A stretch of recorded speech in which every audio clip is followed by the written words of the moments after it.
A paz do Senhor, irmãos.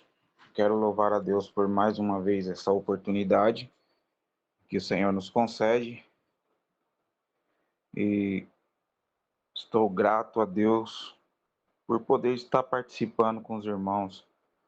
Peço aos irmãos que foi uma semana onde Deus falou muito, muito comigo e eu tenho o compromisso agora de tentar passar isso aos irmãos de uma forma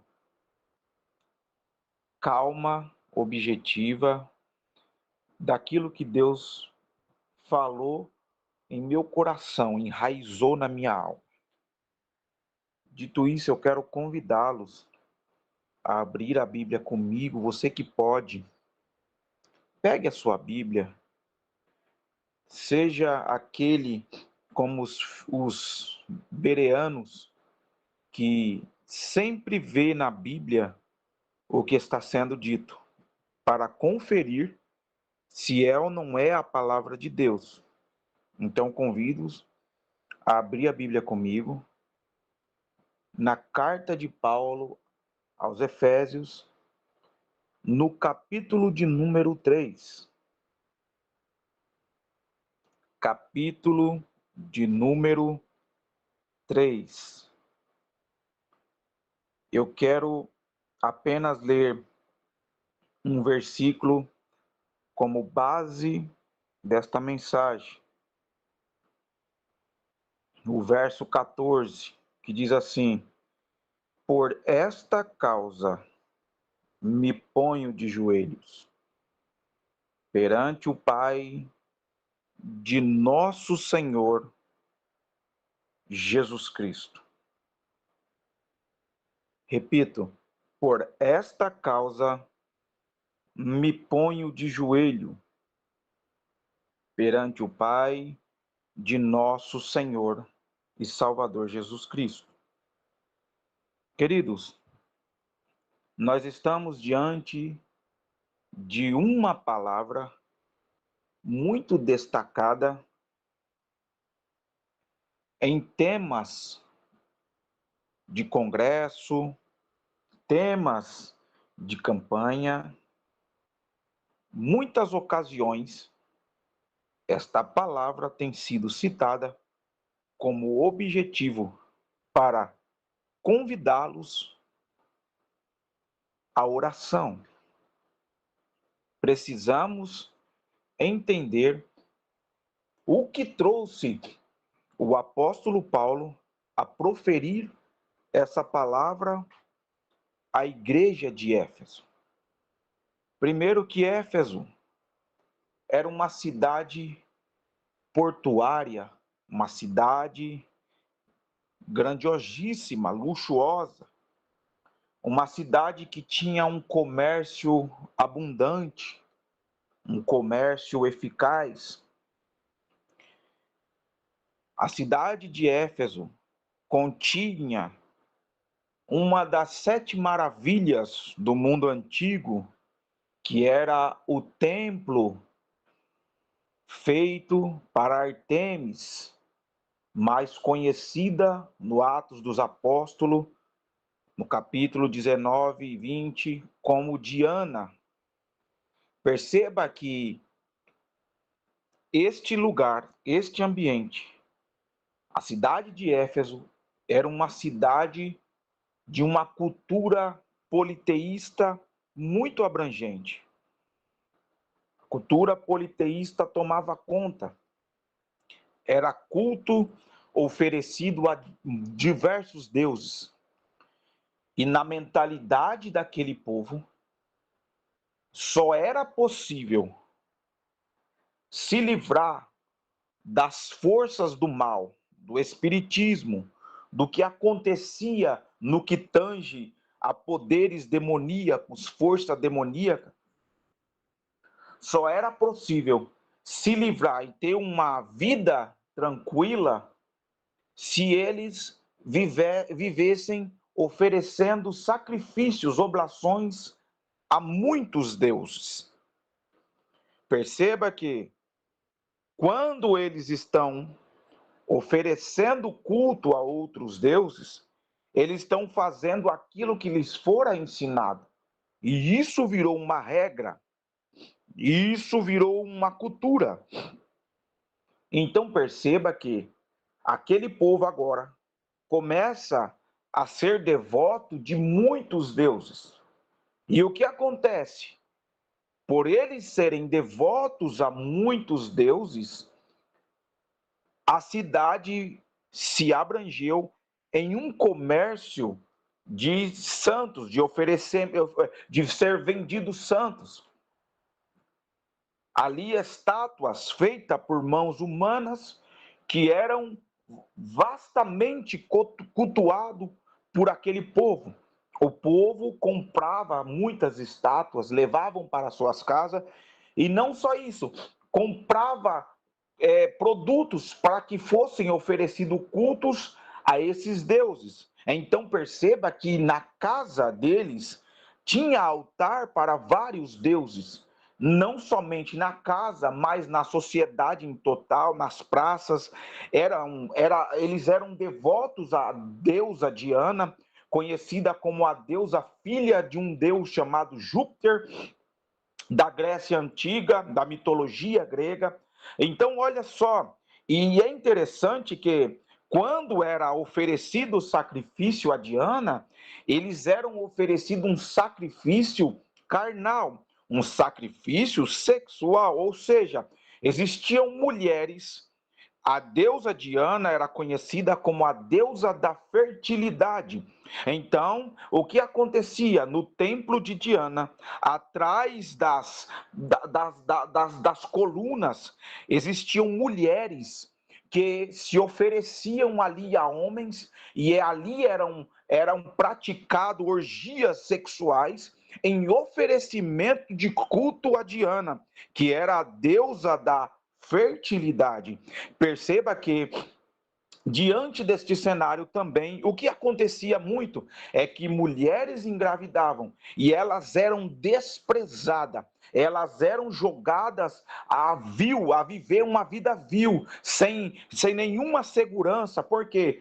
Porque elas adquiriram através de um oferecimento, de um sacrifício, uma dádiva do Deus, que é o quê? O filho. E por isso era-lhe empregado um preço, era uma mulher desprezada, porque eram mulheres que eram usadas simplesmente para oferecer um culto sexual à deusa da fertilidade Diana. Perceba que a cultura do lugar é uma cultura completamente satânica. Agora o ocultismo toma conta do lugar. As pessoas agora oferecem sacrifícios e obrações a outros deuses, e por muitos têm medo daqueles espíritos malignos que tomava conta.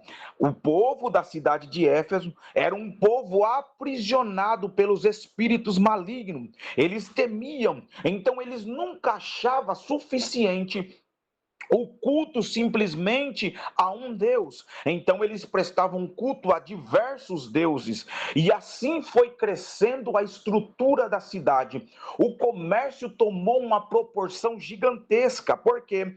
Porque agora os santos fabricados por mãos humanas não era só vendido na cidade simplesmente de Éfeso, mas estava sendo espalhado pela Ásia Menor, até um instante em que alguns judeus, que era uma população menor daquela cidade, que estavam naquele ambiente, agora não tinha influência do Deus vivo sobre aquela cidade. Então, o que eles faziam? Eles se isolavam. Eles não pregavam a mensagem, mas eles se isolavam. E por se isolar, foi crescendo também um grande preconceito contra os judeus. Por quê?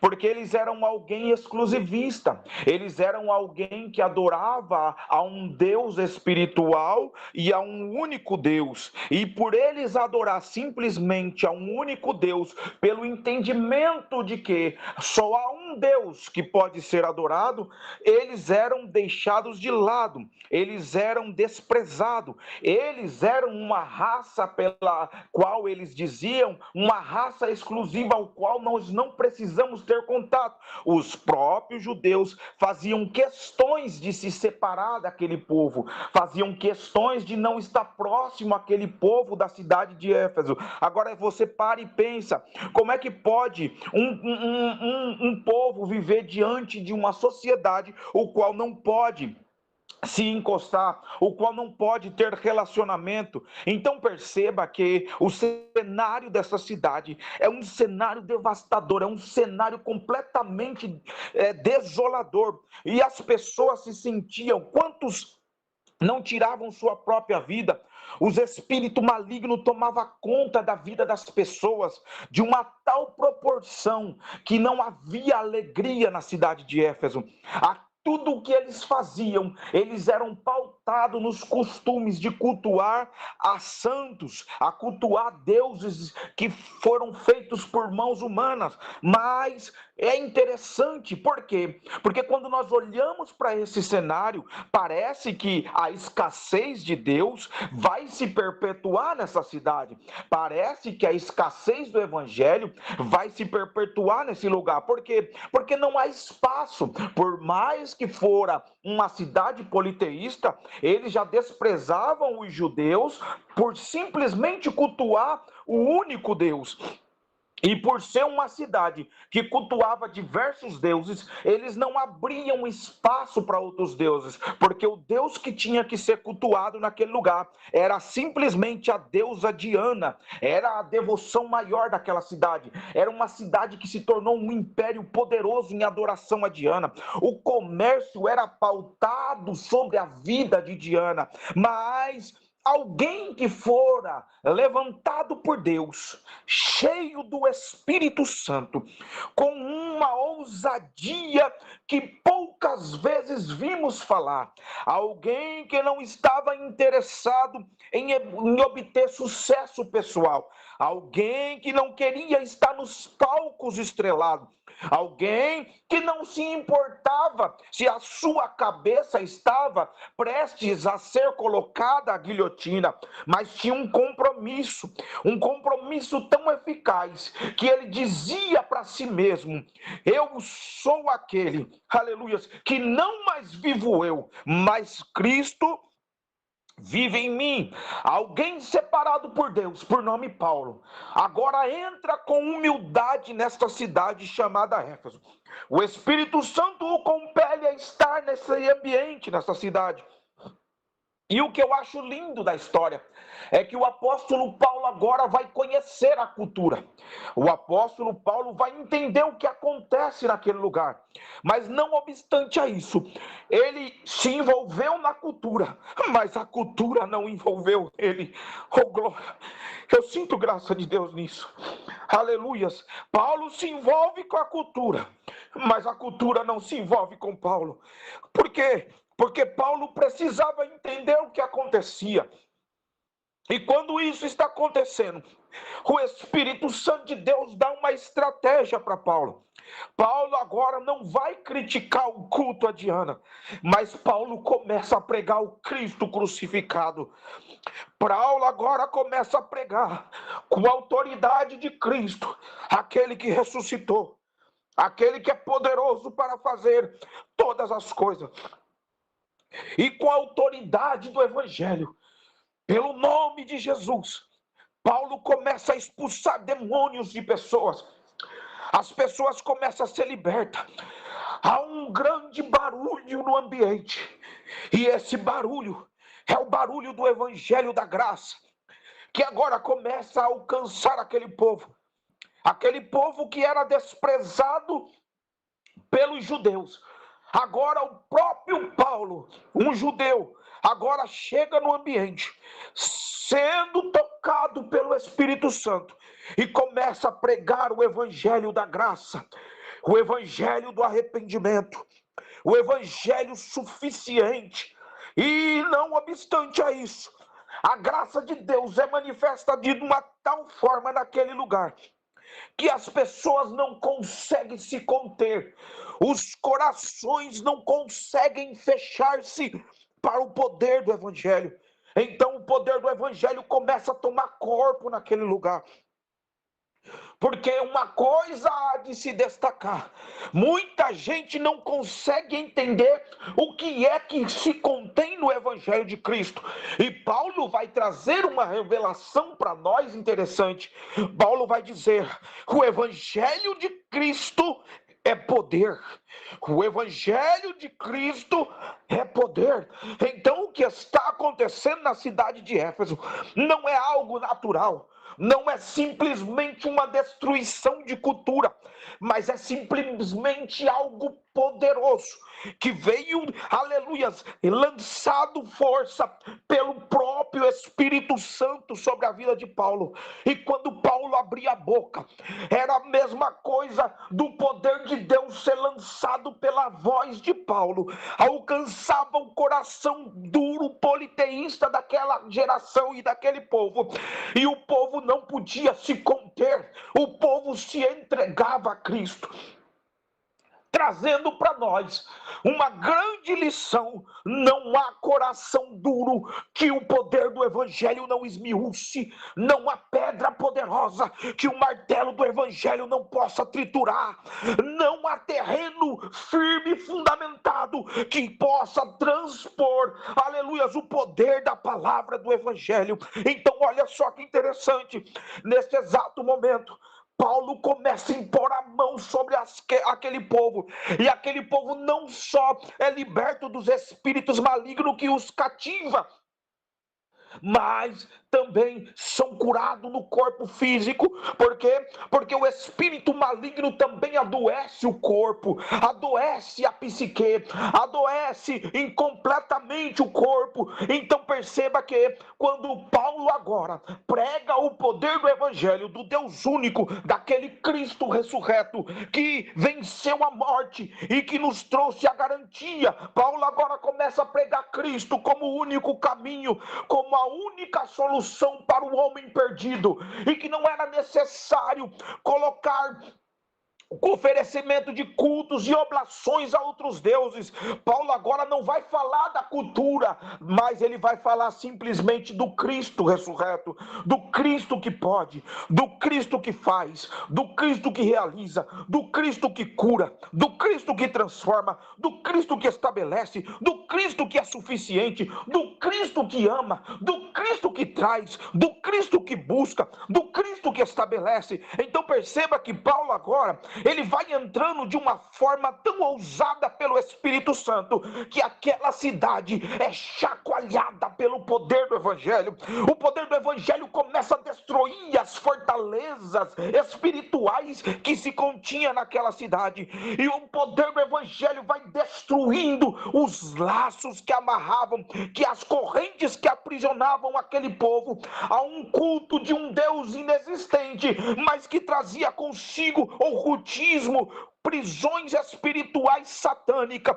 Agora Paulo, pelo poder do evangelho, começa a trazer libertação àqueles cativos. Mas não obstante a isso, Paulo passa um período de 3 anos pregando o evangelho na cidade de Éfeso, e quando agora o evangelho vai tomando notoriedade naquela cidade, o comércio daquela cidade começa a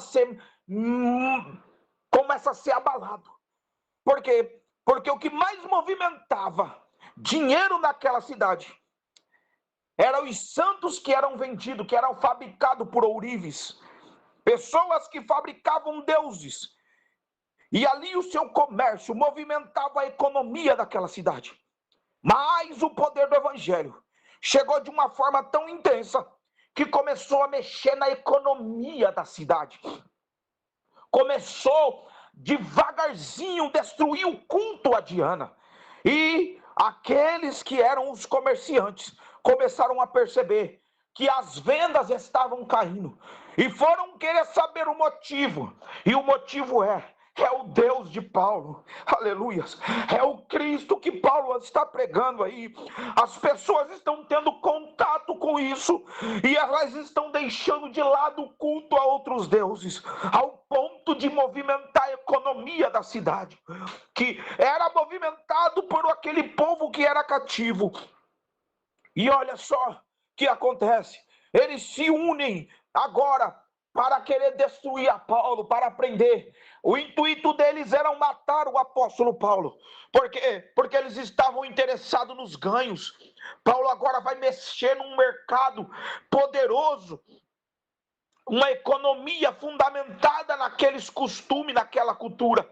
Mas Paulo estava comprometido com os céus.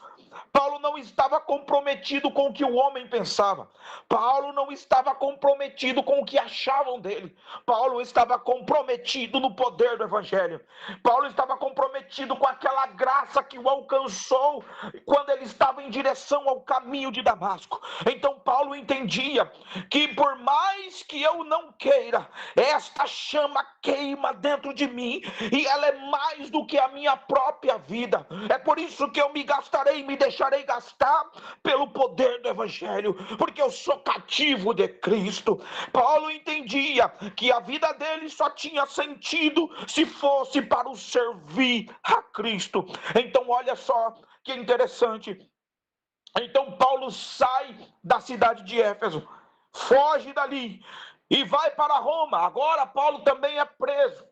E quando Paulo está preso, eu quero aqui encurtar para não alongar essa mensagem. Quando Paulo está cativo, eles fazem o quê? O próprio Espírito Santo fala para Paulo: olha, você está indo para ser preso, vão te prender. Paulo agora está preso.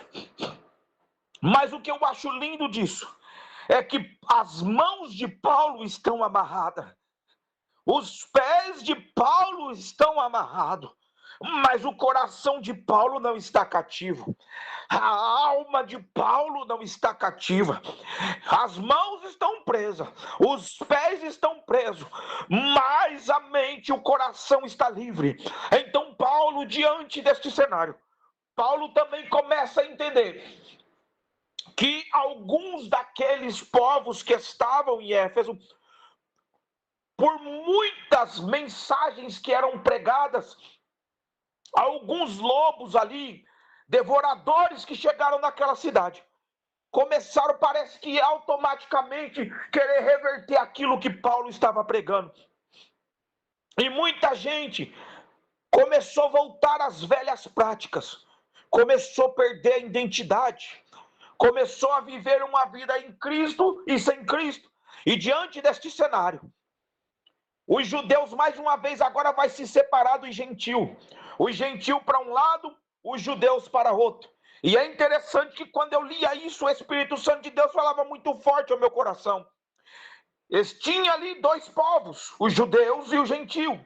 E o plano de Deus, segundo o que está dito na palavra de Deus, é que a igreja fosse estabelecida. Isso está lá em Efésios, no capítulo 3. Lá por versículo 6 em diante, você vai conseguir compreender isso. Tinha um plano estabelecido por Deus. No verso 10 vai dizer que o plano era que pela igreja a multiforme sabedoria de Deus seja conhecida dos principados e potestades no céu. Ou seja, tinha um plano de união, que o evangelho era aquele dado por Deus, para que judeus e gentios se tornassem um só, para que não houvesse separação. Mas o que estava acontecendo ali naquele ambiente? Os judeus se sentiam mais santos do que os gentios. Consequentemente, os gentios se sentiam mais santos que os judeus. E houve ali uma separação. Um povo que não se enlaçavam, um povo que não se ajuntava. E isso, quando eu lia, o Espírito Santo ecoava muito forte no meu coração.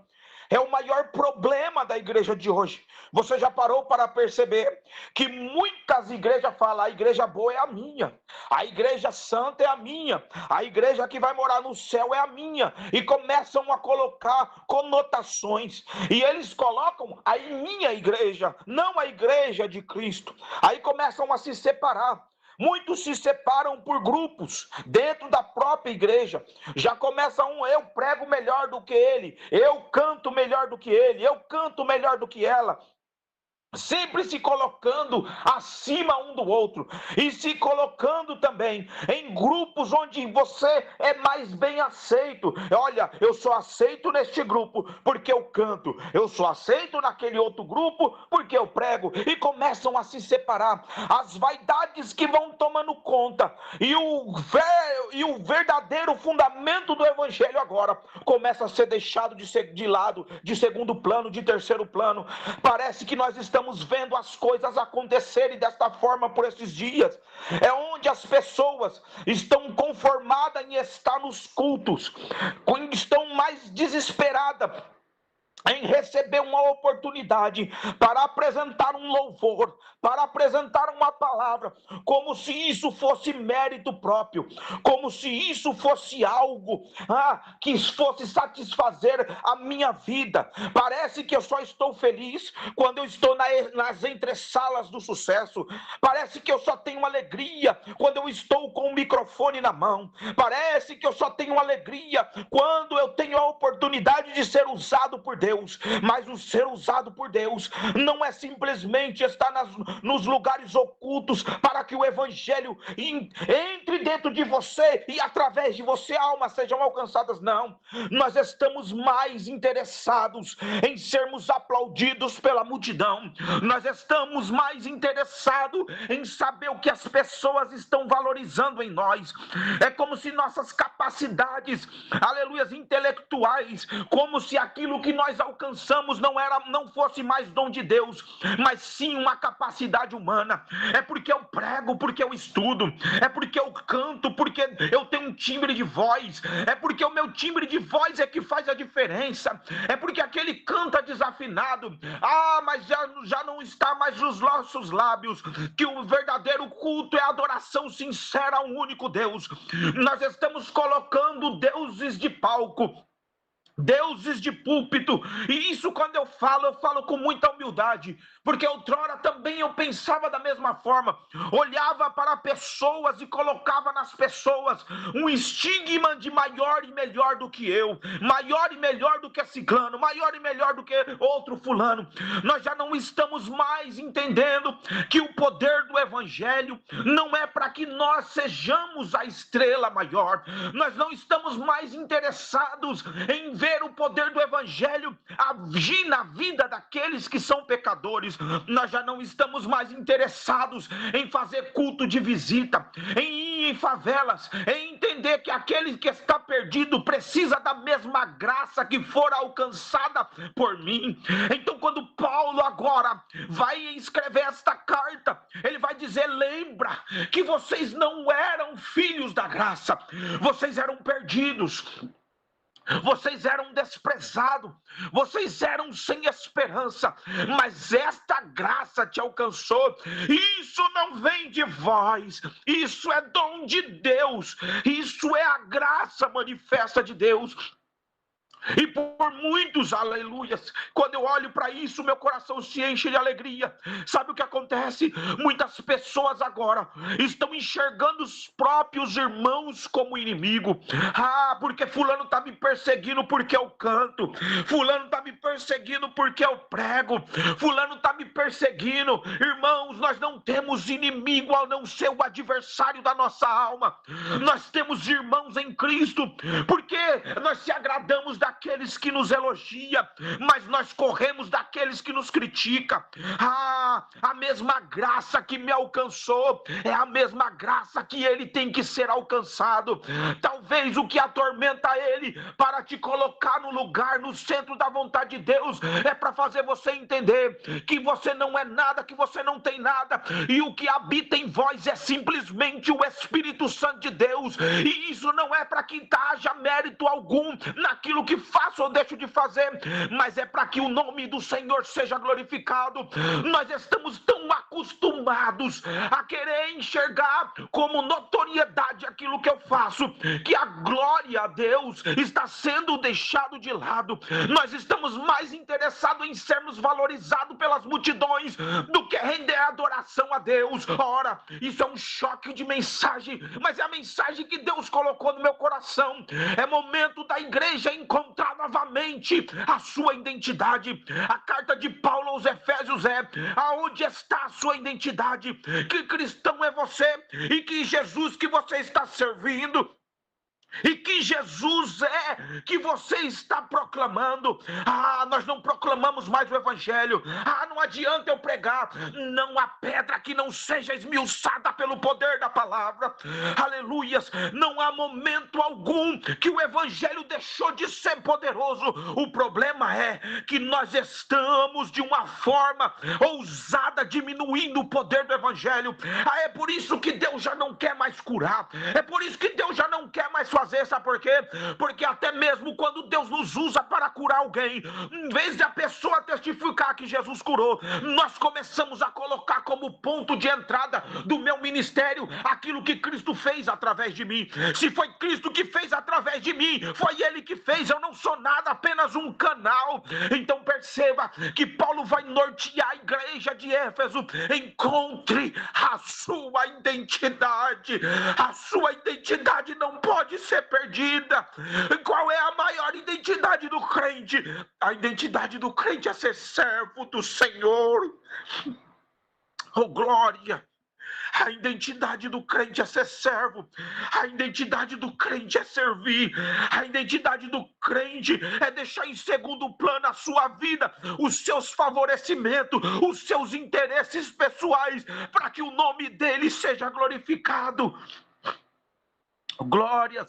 E como muitos têm dito, o meu ministério é esse, o meu ministério é aquele. O ministério não é seu, o ministério é de Cristo. Eu sou apenas participante desta graça manifesta em minha vida. E não obstante a isso, Deus não limitou a mim os dons, a sabedoria. Não, Deus não limitou em mim a graça manifesta. Não, Deus deu esta graça para que todo homem vil pecador pudesse ser alcançado, mas não para que eu pudesse ser senhorio dele, para que eu pudesse me apoderar dele. Não, Deus deu esta graça para que o homem reconheça que Cristo é aquele que salva e liberta o vil pecador das garras do pecado e do diabo. Então Paulo começa a nortear: enquanto vocês estão procurando saber quem é mais santo, quem é mais separado, perceba que os lobos estão devorando as ovelhas, ou seja, estamos perdendo tempo. Aleluias, não é mais o lobo que devora a ovelha, é a ovelha que está matando a ovelha. É quando eu coloco de lado um irmão porque ele não concorda com aquilo que eu falo, mas ele não tem que concordar com o que eu falo. O importante é que ele concorde que Cristo é o único e suficiente Salvador para a vida dele. Aonde é que está a nossa identidade? Aonde é que nós queremos chegar? Por que é que nós servimos a este Deus? Qual é a nossa identidade? Então Paulo agora vai nortear este povo. Aleluias. Que este plano fora dado por Deus a ele. Qual é o plano? Que ele seja, que judeus e gentios se tornassem um só. E uma igreja, a igreja militante, aleluias, e a igreja triunfante. A igreja triunfante é a igreja que já está nos céus, e a igreja militante é a igreja que está na terra. E militar é o quê? Servir. E militar é o quê? Servir. Quando eu estou na igreja militante, significa que eu estou sendo, aleluias, é aquele que serve, que avança, que cumpre uma missão, que é pregar o evangelho a toda criatura, a todo aquele que não conhece o poder do evangelho. E quando Paulo diz isso, aleluias, aí Paulo está com a cabeça na guilhotina, preso, enclausulado. Aí Paulo vai usar esta expressão que está no verso 14. Aleluias. Primeiro Paulo vai dizer no verso 13: portanto, vos peço que não desfaleçais nas minhas tribulações por vós, que é a vossa glória. Sabe o que Paulo está querendo dizer? Não se preocupe de eu estar preso, não se preocupe de eu estar na cabeça da guilhotina, porque essa é a vossa glória. Paulo está dizendo assim: olha, por muito que eu pague, o objetivo for alcançado na igreja e na cidade de Éfeso. Porque por uma faísca entrou o evangelho, mas agora foram implantadas 7 igrejas, aonde o próprio Cristo envia, aleluias, as 7 cartas à Ásia Menor, as 7 igrejas, aleluias. Então perceba que agora a mensagem que está crescendo na cidade de Éfeso não pode ter espaços para vaidades. Não pode ter espaço para excessos, não pode ter espaço para estrelismo, porque todos somos um só, aleluias, na multiforme sabedoria de Deus, aleluias, e isso seja conhecido a principados e potestades no céu. Aí olha só que interessante, Paulo começa a dizer: por esta causa eu me ponho de joelhos. Que causa é essa? Aleluias. Por que Paulo se põe de joelho? Por causa do que Paulo está dizendo que se põe de joelho? Sabendo nós que o costume dos judeus era orarem em pé. Eles oravam em pé. Dobrar o joelho significava um momento de uma súplica muito urgente e muito eficaz. Há de destacar que existe em si 5 tipos de orações que são qualificadas. A primeira oração é a oração de adoração, ou seja, louvor, exaltar a grandeza de Deus. A segunda oração é a oração de confissão, de reconhecer, de confessar os pecados, buscando o perdão e a restauração de Deus. A terceira oração é a oração de graça, ou seja, agradecer a Deus pelas bênçãos, agradecer pela bondade, pela provisão, pela fidelidade. E existe a quarta oração, que é chamada a oração de súplica, é fazer pedidos que são pessoais, buscando uma ajuda, uma intervenção, uma cura, algo de Deus. E a quinta oração é a oração de intercessão. Ora em favor de outras pessoas, pedindo a Deus que haja vida delas, vida nelas. E Paulo está diante desta quinta oração aqui exemplificada. Qual é? Paulo está diante deste povo pedindo: eu estou aqui de joelho. E qual é a causa? A minha oração é uma intercessão. Eu estou intercedendo não por mim. E há de dizer que Paulo tinha muitas questões para que ele orasse por si mesmo. Paulo podia dizer: Deus, me liberta desta prisão. Deus, corta as amarras que estão sobre as minhas mãos.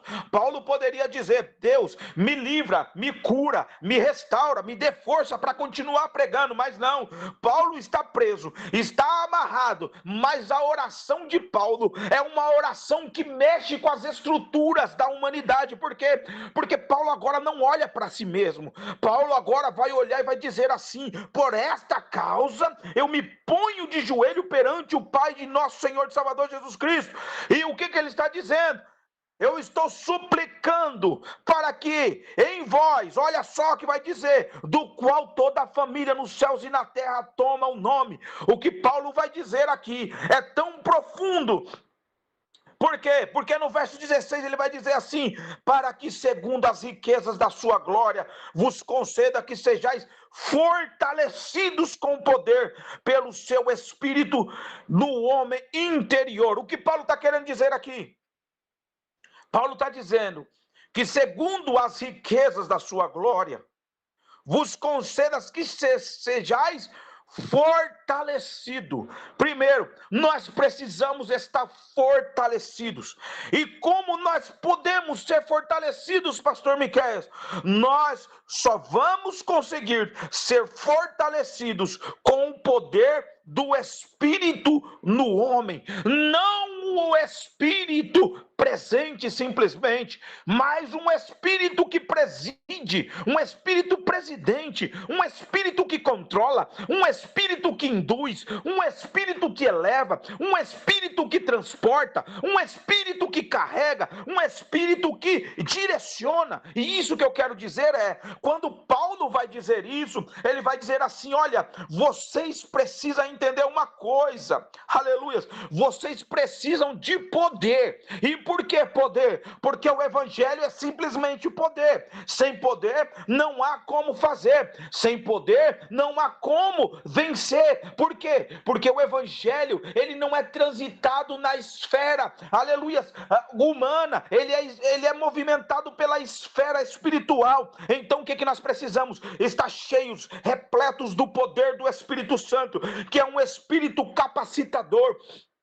E o poder do Espírito Santo é um espírito que controla o homem, é um espírito que sabe que mesmo que o homem tenha suas mazelas, mas o Espírito conduz. E é diante deste poder que está escrito aqui, para nós também entender, pelo poder do Espírito, ou seja, esta palavra no grego é chamado de exousia, é liberdade do Espírito, é quando o Espírito está presidente em mim, é quando o Espírito encontra a casa vazia, e quando ele entra dentro desta casa, e não simplesmente a visita, mas que ele fique lá, que ele controle as ações dessa casa, que ele limpe a sujeira, que ele controle todos os cômodos, que ele faça morada, que ele faça o que ele bem quiser, que ele mude as situações, que ele mude a casa, que ele faça daquele ambiente a sua morada. Qual de nós queremos poder, mas não queremos que o Espírito esteja presidente em nós? Por quê? Porque nós queremos as nossas coisas, nós queremos ter a melhor vida, nós queremos estar nos melhores lugares, nós queremos ter a melhor casa, nós queremos ter o melhor carro, mas nós não queremos estar disponível à vontade do Espírito, porque a vontade do Espírito muitas das vezes vai contradizer os nossos pensamentos e os nossos sonhos. A vontade do Espírito muitas das vezes vai nos tirar dos nossos confortos e vai nos levar para lugares aonde nós não queremos estar. Irmãos, há de destacar que qual de nós, quando estamos ouvindo esta palavra, podemos entender: e se Cristo quiser me tirar deste emprego, e se Cristo quiser me separar da minha família e me levar para outro lugar, e se Cristo não quiser me dar riquezas, e se Cristo simplesmente quiser manter a minha vida para que eu seja instrumento para a sua glória, não é nós mesmos que ouvimos aquele louvor e cantamos às vezes emocionado, aleluias, eis-me aqui, estou disponível, então usa-me. Nós cantamos, mas muitas das vezes se emocionamos com o que cantamos, mas não queremos dar voz ao Espírito Santo de Deus. Glórias ao nome do Senhor. Então aqui Paulo vai dizer: eu quero que o poder de Deus, através do Espírito, esteja no homem interior, ou seja, que o homem seja controlado pelo Espírito Santo, que o homem esteja entregue ao Espírito Santo, para que Cristo habite pela fé em vossos corações, a fim de que, estando enraizados e fundados em amor. Paulo vai usar aqui dois atributos interessantes. Ele vai falar assim: para que Cristo habite pela fé em vossos corações, a fim de que, estando enraizados, uma árvore, todos nós sabemos que primeiro a raiz se fundamenta. Por quê? Porque vai vir dias de ventos terríveis, de tempestades. E se a árvore não tiver uma raiz profunda, o que vai acontecer? Ela vai cair, não vai aguentar as pressões da vida, as pressões espirituais. Há de destacar que tem gente que acha que ministério é carreira, mas não entende que por muitos aqueles que entram neste ministério, não consegue compreender que a sua vida será pautada de muitas tribulações e de muitas angústias. É por isso que Paulo vai dizer assim: olha, não olhe para as minhas tribulações, porque Paulo entende que ele está enraizado. Enraizado aonde? Ele está enraizado em Cristo, e que o Espírito já é presidente de sua vida. Ele não olha mais para ele e diz: não mais vivo eu, mas Cristo vive em mim. Então olha que Paulo vai dizer aqui para nós, oh glória, ele vai falar assim: para que Cristo habite pela fé nos vossos corações, a fim de que estando enraizados, aí ele usa o segundo atributo, e fundados, fundado trazendo o sentido de um edifício, que para ele se permanecer em pé, ele precisa ser também aprofundada a sua estrutura na terra, porque da mesma forma da árvore, o edifício, se ele não estiver com a sua estrutura aprofundada na terra, ele é fadado ao fracasso, a cair, a desmoronar. Mas aí Paulo usa uma outra coisa, ele vai falar assim: enraizados e fundados em amor. Quando Paulo usa esse último aqui verbo amor, Paulo está querendo dizer assim: eu olho para aqueles, eu olho para qualquer homem e começo a entender, ele é digno da graça. Porque com o amor de Cristo que está habitando dentro do meu coração, eu já não vejo o meu próximo como um inimigo, mas eu olho para o meu próximo como um irmão digno da graça que me alcançou, digno da graça que habitou em mim, que eu não era merecedor.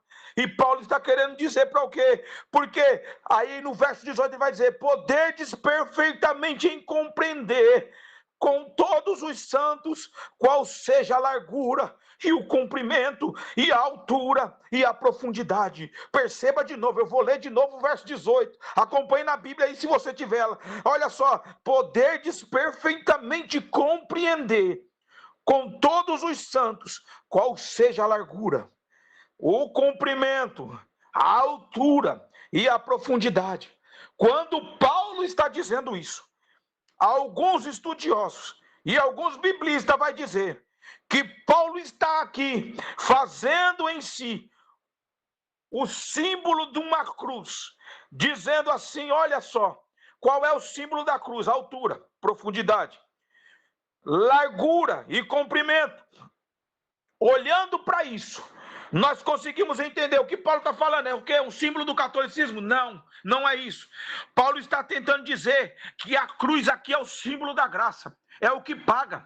Então Paulo está dizendo assim: quando eu abro as minhas mãos, aí da forma que eu abri, não há distância, aleluias, não há altura, não há profundidade, não há limite para que a graça de Deus alcance o mais vil pecador.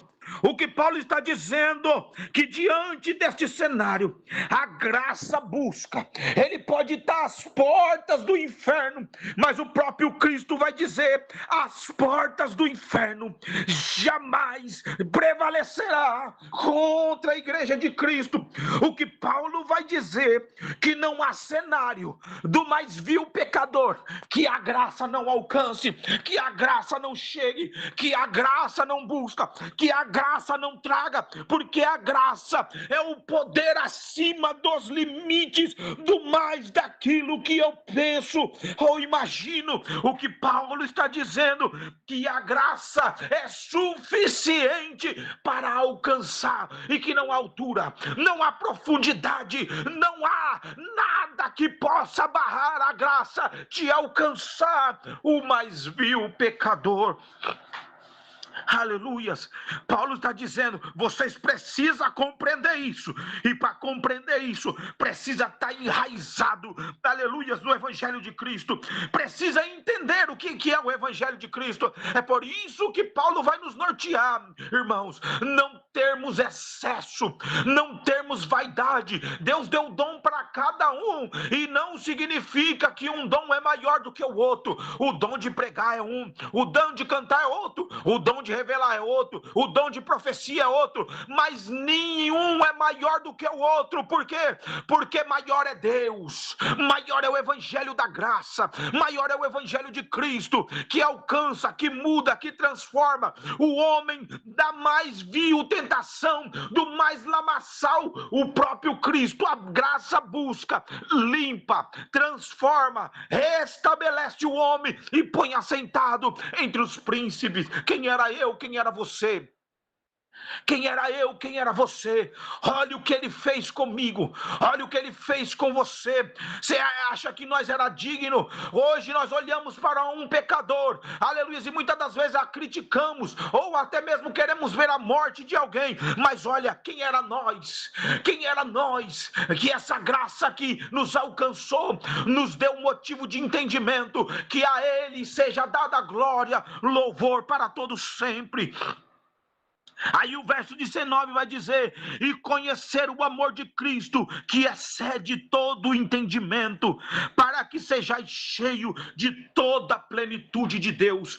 Só há como ser cheio da plenitude de Deus, e há de destacar que esta plenitude aqui é algo muito maior do que podemos imaginar. Você para e pensa, por que é que hoje em dia, às vezes nós colocamos a mão sobre o enfermo e ele não é curado? É porque nós não estamos entendendo a plenitude, é porque nós não estamos vivendo na plenitude, é porque muitas das vezes nós falamos com a boca, mas não estamos vivenciando a plenitude de Deus. Não estamos estamos testificando com a boca que somos cheios do Espírito Santo, mas uma coisa é ser cheio, outra coisa é ser direcionado. Uma coisa é dizer que tem, outra coisa é dizer que ele mora. Então nós não precisamos nos destacarmos muitas das vezes por aquilo que falamos, mas nós temos que se destacar por aquilo que Deus coloca em nós, que o Espírito preside em nós. Ouvir a voz do Espírito Santo ecoar dentro do teu ser,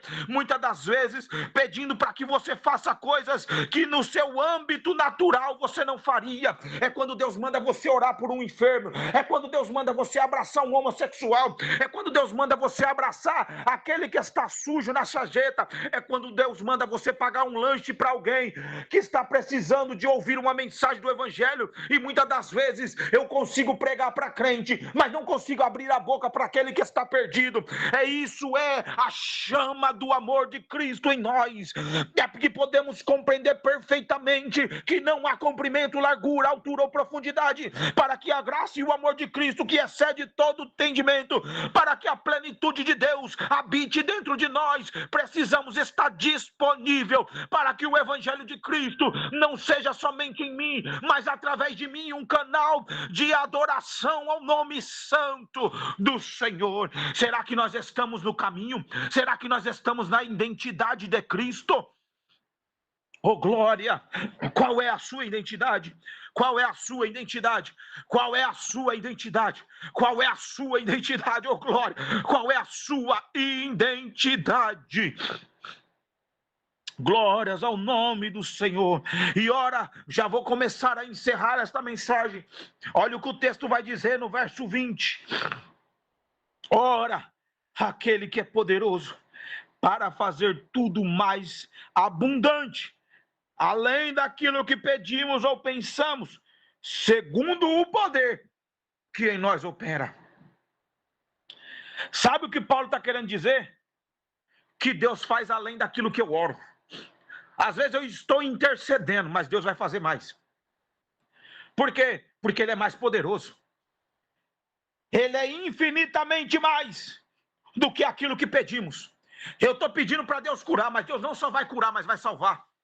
Eu estou pedindo para Deus libertar, mas Deus não vai somente libertar. Deus vai libertar, vai curar e vai salvar. E ainda vai fazer mais o quê? Vai encher do Espírito Santo. É porque nós estamos muitas das vezes limitando o poder de Deus. É por isso que nós oramos para que Deus cura. Aí depois você vai com a consciência pesada para casa. Será que Deus vai curar? Porque na minha ousadia e fé naquele instante, eu disse que Deus iria curar. Mas nem eu mesmo creio que o poder do evangelho é capaz de curar. É por isso que nós estamos vivendo dias de fracasso, de pessoas que já não conseguem acreditar no poder do evangelho. Por quê? Porque não estão mais enraizados no amor de Cristo, não está mais fundamentado, perdeu a identidade, já não sabe mais quem é Deus, já não crê mais nos atributos da glória de Deus, e nós estamos querendo mascarar, ser alguém que não somos, dizemos que cremos, mas não cremos mais, já não colocamos mais a mão sobre os enfermos com a autoridade de Deus e dizemos, receba a cura pelo poder do nome de Jesus. É o mesmo Deus, ele não mudou, é a mesma graça, ela continua ativa, é o mesmo poder e autoridade de Deus sobre nós, e isso que eu prego aqui, eu não prego para fragilizá-los, para, aleluias, para agredi-los moralmente, não, é para dizer para você que você pode muito mais do que aquilo que você está pedindo ou pensando, porque Deus derramou em você, é mais poderoso do que você pode imaginar. Esta unção que Deus derramou, este amor que Deus derramou em você, é muito mais do que você imagina, é muito mais do que você pode imaginar, aleluias, é muito mais do que você pode compreender. Deus derramou mais sobre a sua vida, Deus derramou muito mais sobre você. Comece agora a exercer a autoridade de Deus sobre a sua vida, não tenha dúvida que é o Espírito Santo que está em você, que está agindo através de você. Põe a mão sobre o enfermo com a autoridade de Deus, comece a jejuar, comece a buscar de Deus, mais autoridade de Deus, porque nós estamos vivendo e crescendo numa geração que pensa muitas das vezes que o poder está esfriando, mas não, o poder não esfria, o poder não acaba, o poder precisa ser exercitado em nós, através de nós. O Espírito Santo derramou mais, muito mais. Olha você aí, você fala, eu não sou nada, você é filho, você é servo, você é separado, você é escolhido, e Deus derramou sobre você, aleluia, a autoridade do Espírito, então começa pelo poder da palavra esta manhã, a dizer sobre você mesmo, põe a mão na tua mente e diga, eu sou vaso, eu sou servo, eu sou aquele que sou escolhido de Deus para um plano muito maior do que eu penso ou imagino. Esta graça que vos alcançou é a graça que irá ecoar no teu coração para alcançar outras vidas. Então receba em nome de Jesus a autoridade do Espírito Santo, receba em nome de Jesus a autoridade pelo poder da palavra, receba em nome de Jesus a autoridade pelo poder do nome de Jesus, receba em nome de Jesus a autoridade dos céus, autoridade do céu pelo poder da palavra, receba em nome de Jesus. Oh glória, para que eu encerre agora esta mensagem, oh glória, eu sinto graça de Deus aqui, mediante esta palavra. Paulo, quando ele vai terminar o capítulo 3, ele vai dizer assim, a esse glória na igreja, a esse glória na igreja, por Jesus Cristo, em todas as gerações, para todo sempre, amém. Isso aqui é chamado de doxologia. O que é doxologia? É como nós cantamos a glória, é a glória cantada. O que Paulo está dizendo, a esse glória, oh, você consegue adorá-lo? A ele a glória, a ele a glória, a ele a honra. Você consegue adorar? Você consegue esquecer um pouquinho de você agora e dizer que ele é santo, dizer que ele é mais, dizer que ele pode, dizer que ele faz? Você consegue adorá-lo agora? Você está tendo a oportunidade neste momento de adorar a santidade de Deus. diga que Ele é, diga que Ele faz. Ele é o seu Deus. E Ele está dizendo, aleluias, aleluias, Ele é infinitamente mais do que aquilo que você está pedindo ou pensando. Infinitamente mais. Oh, glória! Infinitamente mais. Aleluias, Ele é mais, Ele é santo, Ele é separado, Ele é digno. Ele é aquele que merece honra, glória e louvor. Aleluias, louve ao nome do Senhor esta manhã. Aí você pode cantar, eis-me aqui, estou disponível, então usa-me, me fiz exclusivo, só para ti servir, envia-me. Isso daqui contradiz toda a minha realidade de vida. E como dizer não para o teu chamado, se me deste unção para ser usado para sua glória, somente para sua glória. Cante, adore ao nome do Senhor. E como dizer não? Por que você vai dizer não? Para este chamado que te deu unção. Você tem unção, você tem unção, você tem a glória de Deus para ser usado para a glória dele, para a glória, somente para a sua glória. Aleluias, sem emocionalismo possamos entender que somos separados para a glória. Não limite o poder de Deus sobre a tua vida. Não limite a unção de Deus. Não limite o poder do Evangelho. Você foi separado para ser usado para a glória de Deus. Oh, glória! Coloque a mão sobre a sua cabeça. Oh, glória! O Espírito Santo é aquele que capacita. Coloque a mão sobre a tua cabeça, sobre o teu coração. Senhor, meu Deus e meu Pai, em nome de Jesus, ó Pai, que neste instante, pelo poder da tua palavra, pessoas que estão aqui sejam tocadas agora, pelo teu Espírito Santo. Agora, Senhor, toque na vida desses que estão agora, Senhor. Pessoas que estão se quebrantando.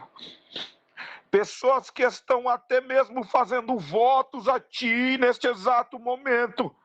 Toca agora pelo Teu Espírito. E que o Teu Espírito faça morada. O Espírito presidente. O Espírito que dita. O Espírito que controla. O Espírito que enche, o Espírito que edifica, o Espírito que capacita. Receba agora a autoridade do Espírito Santo para ser usado para a glória de Deus.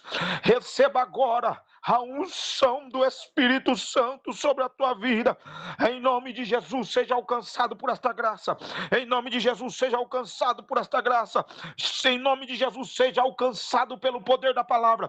Em nome de Jesus, seja alcançado pelo poder do Espírito Santo. Em nome de Jesus, seja alcançado agora. Em nome de Jesus. Amém e amém.